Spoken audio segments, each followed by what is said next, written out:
I am Josh Friedberg. I'm the CEO of USA Skateboarding, and I am really excited to be sitting up here today with some amazing people. Next to me, to my left, is Pierre Frater-Barty. He's the head of strategy and development for the Olympic Games. Next to him, Lucy Adams, the chair and elected director for Skateboard England, Skateboard GB. And Emma Frost, who is the head of communities and business for the London Legacy Development Corporation. And what we're going to talk about today is this idea of when a culture meets sport. What does that mean for skateboarding in an Olympic context? And how does skateboarding fit into the Olympic movement? Pierre, we're at a unique point in the history of skateboarding right now. This is before skateboarding goes to the Olympics. We're just shy of 14 months by one day that the Olympic Games are going to open in Tokyo. And there's been a path to get here. Why was skateboarding attractive to the IOC? And why are we seeing this approach to culture-based sports integrating a traditional sporting world? Good afternoon, everybody. Well, we know that the sports program, the list of sports we have in the Olympic Games, should just represent the reality of what's happening out there. And today, if you go to any big city in the world, you will see some skateboarders. You will see some riders. Here it's a great example, but this is the case anywhere: Europe, America, Asia, Africa. Skateboarding is becoming mainstream. Skateboarding is very popular among youth. We see the participation of women growing. So for us, it became obvious that skateboarding had its place in the Olympic Games, and this is why we started to engage the discussion with the key players, the key actors in the skateboarding landscape. And the decision was taken in 2016 to introduce skateboarding for the first time next year in Tokyo in 2020. Thank you. We're very excited to be in a place where the IOC understands the value of skateboarding, understands the value of the culture that surrounds skateboarding, because in Tokyo, the estimated audience for the Olympics in Tokyo is 5 billion people with a B. The vast majority of those people will have never seen skateboarding before, so they're going to see a competition on TV, and they're going to go, wow, that was really cool looking. Look at this sport. And if that's all you take away from your experience with skateboarding, you're missing most of it. As you can see what we have going on today with INNOSKATE, it is really a culture of invention, innovation, creativity, fun, music, art. You know, the heart of skateboarding is art. That brings me, I think, I want to talk to Lucy a little bit about, as a skateboarder and as someone who's integrating the skateboarding culture with the traditional sports federations in your country, tell me what you think some of the risks and opportunities are for that in England. Sure. I think we could talk in terms of the challenges that we faced, having to integrate something that isn't predominantly structured in the way that other roller sports are structured. Was really difficult for us because we were forced to join an existing federation that housed a whole bunch of sports that had rules, limitations, were played in boxes, on courts with referees, and obviously we don't fit that mould. And so the worrying thing for us is that we have to do what we do and try and get other people to understand it so that we can preserve what we have and not be forced into some kind of sausage machine of sport in order to access funding or whatever we need to do to get on. We don't want to have to fit the mold of what's already there, and that worries me and a lot of people, and that presents us with a real challenge. So it's really disheartening that we couldn't have been a bit stronger in a way that we didn't have to do this and have to take this route. And that concerns me. But we now have to be strong in that and try and maintain what we've got and show them what we've got, and I suppose go from within and build strength. I think you bring up a really interesting point, because you talk about these sports that exist because of coaches and clubs and training, and they are very much in a box in terms of you're there to win, you have to do it just like this, and those are the rules. Skateboarding doesn't fit any of that criteria. Despite all of that, there are world-class skateboarders in an arena right across there that are competing to earn points for their first Olympic skateboarding qualifier ever. The reason that's happening is because of what skateboarding is. The sport part of skateboarding is a small part of it, and it's valuable to everyone here that enjoys it. Everyone can enjoy it in their own way. But I actually answered James Davis last night. He asked me this question. He's like, what do you think the risks are of skateboarding going into the Olympics? And when I thought about it last night, I was very much looking at it as from the perspective of as an individual, whereas skateboarding to me won't be affected by what anyone else does. I woke up out of my sleep this morning going, I missed an opportunity to say something that I do believe is a risk. The risk in this is exactly what Lucy said. If skateboarders are not the ones making the decisions for skateboarding as it goes through this path, that presents a risk for the future of skateboarding. And I think it's an extremely valid point that we have to keep in mind as we move through this process. I have faith that we're headed in the right direction because my interactions with the IOC and what they believe about skateboarding, but it is still a battle in every country to make sure that skateboarders are the ones that are controlling their destiny as skateboarding moves to the Olympics. So thanks again for that question. Thanks again for bringing that up. Thank you, Pierre, for understanding how important those things are. Jeff and I were just talking for a second before this panel, and it crossed our mind that it was interesting that there's probably not another sport on the planet that would be concerned for their culture going into the Olympic Games. It's a really unique point that everybody knows that skateboarding in the Games is going to be great. There's a reason they want to see it happen there, but it's actually the people that are concerned about the culture that are here, that are doing things like this to educate and make sure that we're sharing that as we move forward. As we move forward, Emma, as you're involved with LLDC, London Legacy Development Corporation, tell us a little bit about what LLDC does and how you see skateboarding as a culture and an activity integrating into the future of Queen Elizabeth Olympic Park. Sure. Well, just in terms of what LLDC does, we are the non-profit body responsible for the legacy from the 2012 Games, and we oversee the development, the social, the physical, and the economic development of this area as a result of hosting the Games in 2012. And one of the reasons that we think skating and skateboarding is so important as part of that legacy progression is essentially we're in the business of placemaking. We're building a whole new piece of city here. It's not that there was nothing here before, but we are radically transforming what was here before and how it connects to what was here before. And a big part of urban development, as all of you know, because you live and breathe kind of cities and being urban, as most of us do now across the world, a big part of it is placemaking. It's people that make places, not buildings. You know, buildings and landscapes just make spaces, but people are the difference between spaces and places.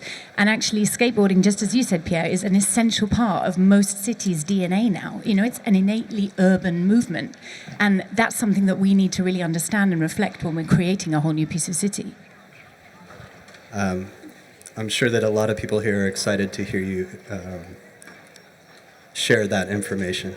And I think that these talks that we do and the things that we're doing here at INNOSKATE are part of opening these bigger conversations. And I know the conversations between the skateboarding community and LLDC are ongoing, and it's heartening to know that they're headed in the right direction. So, Pierre, back to you a little bit. Obviously, the legacy planning for the Games is hugely important when they're looking at sustainability and even who can host the Games in the future. Can you tell us a little bit about how Tokyo is thinking about legacy for skateboarding and beyond? Well, before answering your question on skateboarding, I think on our side, when we award the Games to a city, the message is that we want the Games to adapt to the city. And we want first to understand the long-term development plan of the city to see how the games will fit into that plan. And this is the starting point. It's not the city adapting to the games, it's the games adapting to a city. When you start from that perspective, then you start planning the competition, thinking of the next 20 years, and not only the 16 days of competition. So for the games to be successful for us, it goes well beyond the success of the 16 days. It's how much will you capitalize on this event to make the city a better place. Looking at skateboarding, we're in discussion with our friends in Tokyo, and what we know is that the park and the street, the two disciplines, the fields of play will stay. And this is essential. Because when we'll host the competition, when we'll go away, the games will be over, all the kids in Tokyo, they will have the opportunity to come and ride the park that the athletes had the occasion to ride during the Olympics. And this is pretty unique. We cannot do that in football, we cannot do that in tennis, but we can do that in skateboarding. So we have this guarantee that the two fields of play will stay. And the way we are thinking and developing the venues, we want to make it specific to skateboarding. Usually, we start with the field of play and we put 4 stands. In skateboarding, we said, well, maybe we don't need 4 stands. We could have 2, 3, and we could have a standing platform so that we bring spectators closer to the action. That's what we're going to do in Tokyo, very first time. We're not used to doing that in other sports. So development of the project, legacy, you said at the beginning just that skateboarding is unique. In the planning and delivering process, this is what we're trying to really respect, celebrate, so that we will be true to the DNA and to the core of what the sport is about. I think that it deserves emphasis on this fact that the skateboarding park and street course in Tokyo are going to remain after the Olympic Games. And that is a huge step forward in the way this planning of skateboarding and skateboarding space works for the future. The adaptability part, we talk about it in the panel this morning with the Skating Spaces panel. Skateboarding has traditionally been this thing that adapts to whatever environment it's in.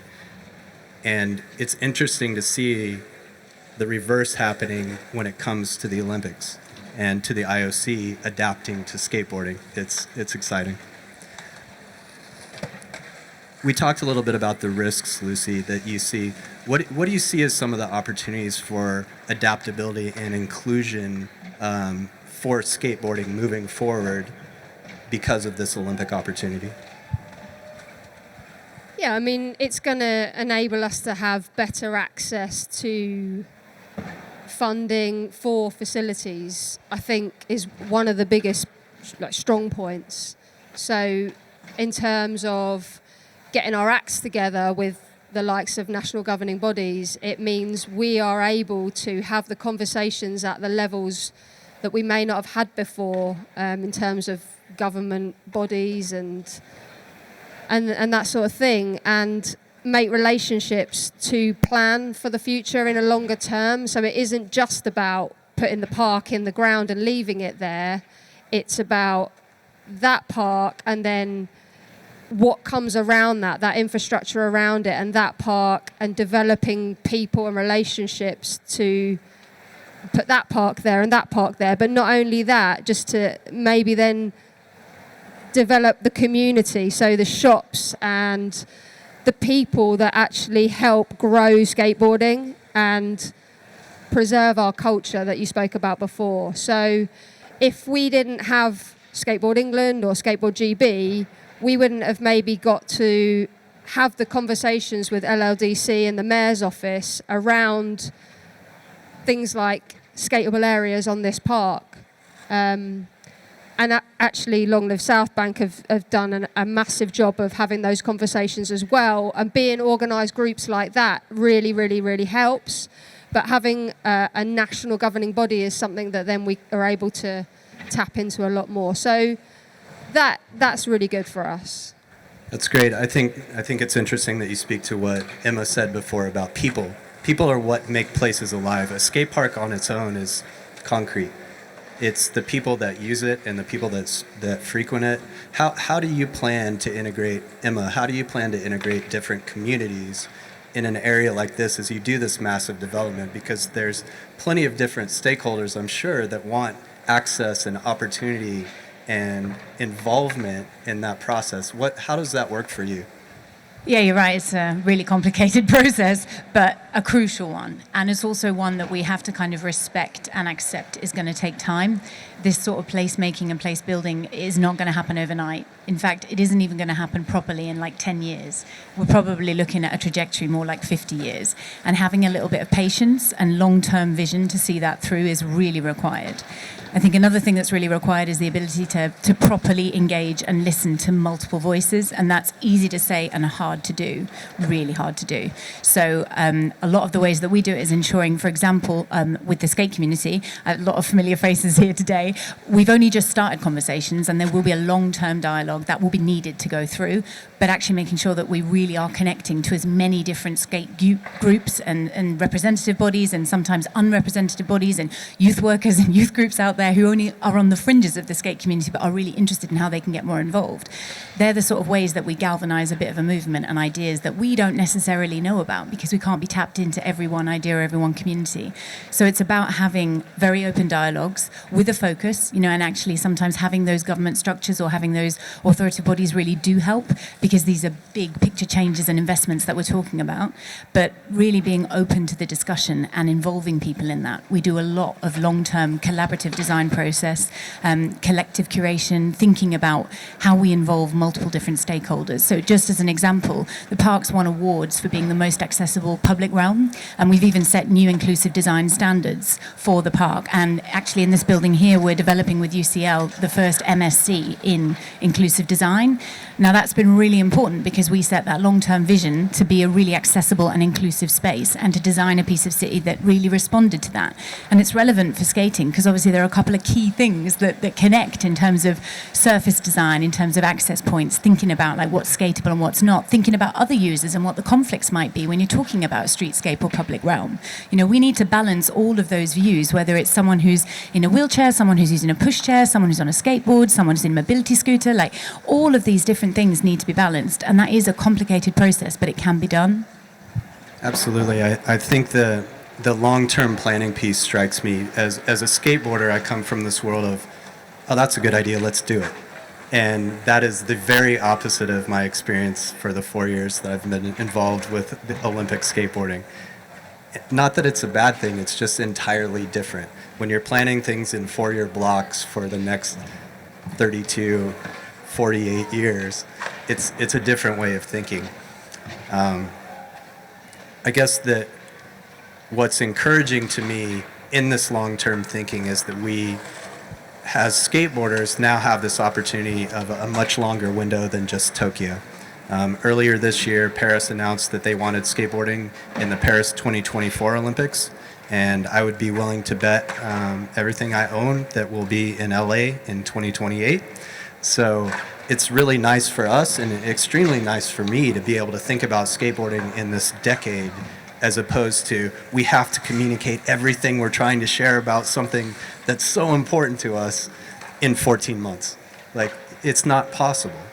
But these conversations, these interactions, the interactions that people are having because of the NGB structure that opens doors that we didn't have before, the opportunity that's being turned on in other countries where sport is fully funded by government, there's no other opportunity. Skateboarding's now on their list of things to do. So they're building skate parks in Turkey right now. They're building skate parks in Iran and in India, in places that you would not expect skateboarding to live. And at the end of the day, regardless of how those parks get built, what's going to happen is there's going to be more skateboarders because you just need access. So you're looking at the long term of the games. You're bringing in, Paris is bringing in breaking, which I think is a really interesting choice in terms of another culture-based sport. It's not something you'd ever go, oh, that's a sport. How does something like that get on the radar, and how does that play into your long-term thinking for the development of the Olympic Games?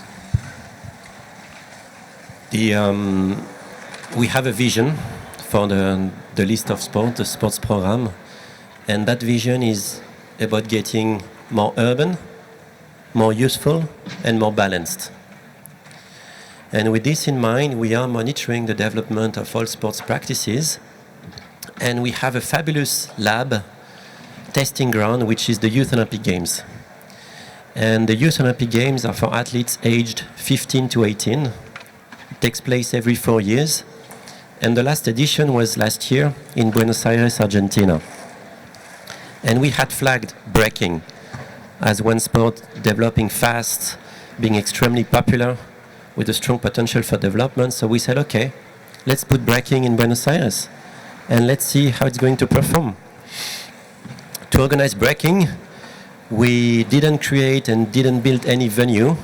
We used the field of play of 3-on-3 basketball. So in terms of cost, close to zero. In terms of popularity, very, very high. Everybody loved it. And we're very surprised to see athletes, they call themselves B-boys and B-girls, coming from all countries, all continents. Extremely popular, very universal, very strong level in both men's and women's competition. So when we debriefed that event, we realized that breaking was among the most successful disciplines, very followed online, and we engaged discussion with our friends from Paris 2024. Well, it became obvious that if we want to really make a difference and reach out to a new audience, breaking was ticking all boxes. So breaking does not cost much. Breaking brings a lot of different benefits, allows us to reach out to a new audience, allows us to make the sport and the games more urban, more youth-oriented. So this is why Paris 2024 came with this proposal, along with skateboarding, surfing, and sports climbing. It's exciting. It's exciting to see this evolution happening, and I think that this is, at the end of the day, everyone's very concerned with how the Olympics are going to affect skateboarding. I actually think that it's going to be the opposite. I believe that the skateboarding is going to have a huge effect on the Olympic movement as we move forward, even if it's just as a template for integrating a culture-based sport, where you have to respect the people that built that sport outside of the traditional sporting environment. For skateboarding to continue to flourish here in England, what do you see needing to happen, Lucy?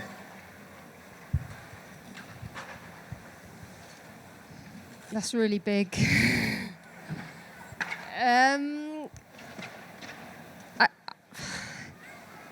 It's doing all right. You know, it really is. We've got loads of stuff happening. We've got parks coming up all over the place, and I guess it's really about, as Skateboard England, the governing body, and our work, what we have aims to do is help people skate more and skate better. And so whatever we can do, and I think we are focusing in on facilities for sure, and ensuring that what's getting built is to a really high standard, and ensuring that we don't have playground pop-ups and modular stuff that's picked from a catalogue, because that is still happening. So we want to ride that out, but we want to support groups and those people that are helping, again, to improve, increase participation, because we're all seeing it. The shops are shutting down, they're struggling.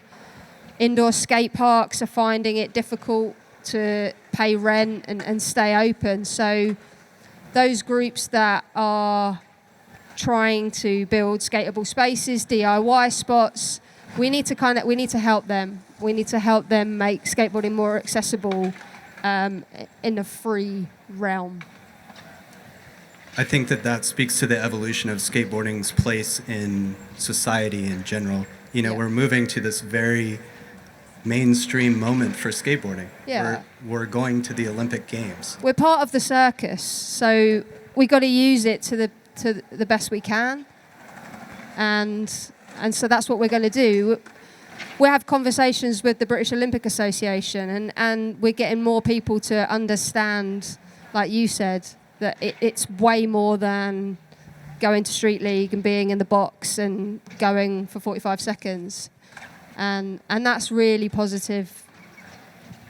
That's great. The opportunity, as we see it, is that the Olympics are going to bring all this attention to skateboarding in a really interesting way. We're having these conversations more and more with people who don't have anything to do with skateboarding, but skateboarding is beginning to affect their lives.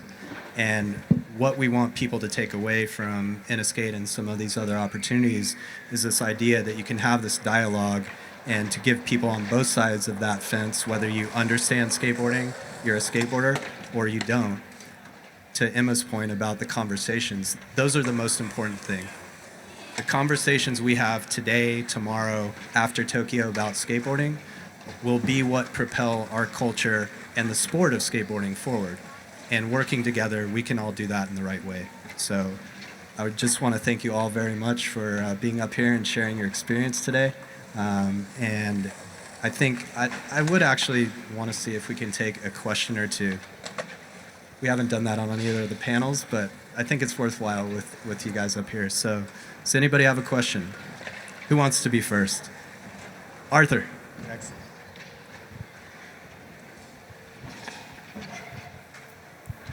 So it occurs to me that a bit of a historical analogy is what happened with snowboarding and the Olympics.